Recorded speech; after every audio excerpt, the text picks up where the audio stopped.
வயிற்றுல கல் இருக்கும்போதே வெளியே எடுத்துடலாம், மெடிசனால எடுக்கலாம். சில பேர் ஆப்ரேஷன் பண்ணி எடுக்கணும், சில பேர் வந்து அந்த மிஷின் போட்டு செலவு பண்ணால் மிஷின் போட்டு எடுக்கிற மாதிரி, செலவு கம்மினா ஆப்ரேஷனு.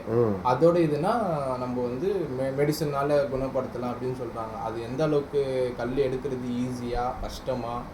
பொதுவாகவே நமக்கு ஆப்ரேஷன் பொறுத்த வரைக்கும் அவசர சிகிச்சைக்கு ஆப்ரேஷன் நல்லது.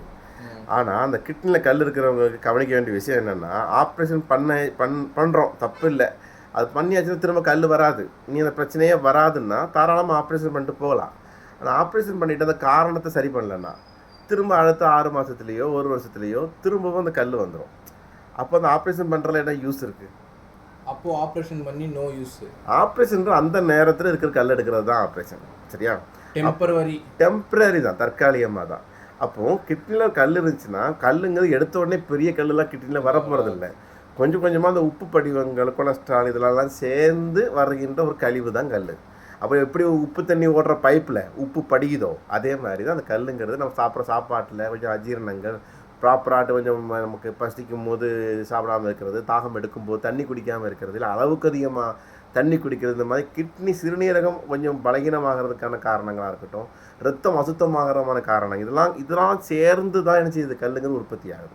அப்போ ஆயுர்வேதத்தில் நம்ம வந்து கல் ஆரம்ப கட்டத்திலேயே கல் இருக்கும்போது படிப்படியாக கரைவதற்கான மருந்துகள் இருக்குது. எப்படி நம்ம கல்லுன்னா பெரிய பெரிய ஹார்டான சப்ஸ்டன்ஸ் கிடையாது, 2-3 சேர்க்கை சேர்ந்தது கல்னு வச்சுக்கோங்க. அப்போது அதில் ஒரு இதை உருகிட்டுன்னு வச்சுக்கோ, கலைஞ்சு கல் உடஞ்சிரும். ஒரு கல்லுங்கிறது அப்படியே வரணுன்ற அவசியம் இல்லை.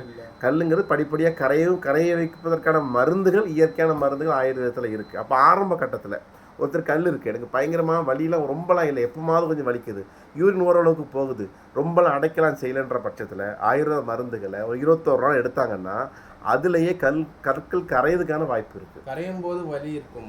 கரையும் போது வலி ஒவ்வொருத்தருடைய உடல்வாக பொறுத்தது. சிலருக்கு வந்து அந்த பிரசவ வலின்னு எடுத்துக்கிங்க, எல்லாருக்குமே பிரசவ வலி தாங்க முடியாத வலின்னு சொல்ல முடியாது. சிலருக்கு வலி இருக்குது, அந்த வலி சுகமான வலியாகவும் சிலருக்கு இருக்குது, சிலருக்கு எளிதான பிரசவமாகுது, சிலருக்கு ரொம்ப தாங்க முடியாமல் கஷ்டப்பட்டு சப்போர்ட்டின் பேரில் தான் பிரசவமாகுது. அதே மாதிரி தான் அந்த கல் வரக்கூடிய வலியும் இருக்கும். ஆனால் ஆரம்பத்திலேயே நல்ல ப்ராப்பராக தூங்கி உணவுகள் கரெக்டாக எடுத்து இந்த பயிற்சிகள் செஞ்சு இந்த மாதிரி ஆயுர்வேத மருந்துகள் எடுத்துகிட்டு இருந்தீங்கன்னா வர்ற வலி யூரின் நல்லா ஃப்ரீயாக போகும்போதே அந்த கற்கள் மணல் மாதிரி துருன்னு வெளியே போயிடும்.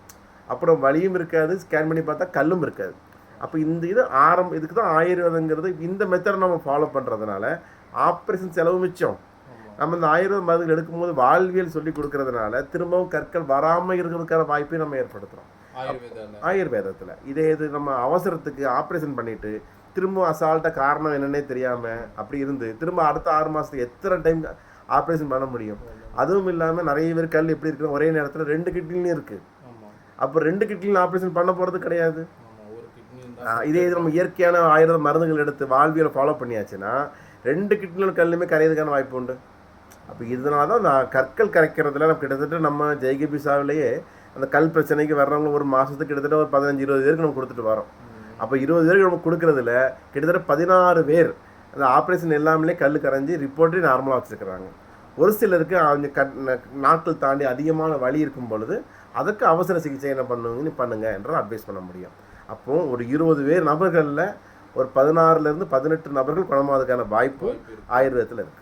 அவசர சிகிச்சை மட்டும்னா தான் நம்ம வந்து ஆங்கில மருத்துவத்தை நம்ம அறுவை சிகிச்சையை நம்ம பயன்படுத்தலாமே தவிர கொஞ்சம் ஓரளவுக்கு பேர் பண்ண முடியும், தாங்க முடியும்னா நம்ம அற்புதமான ரிசல்ட் கொடுக்கும். இன்னொன்று வந்து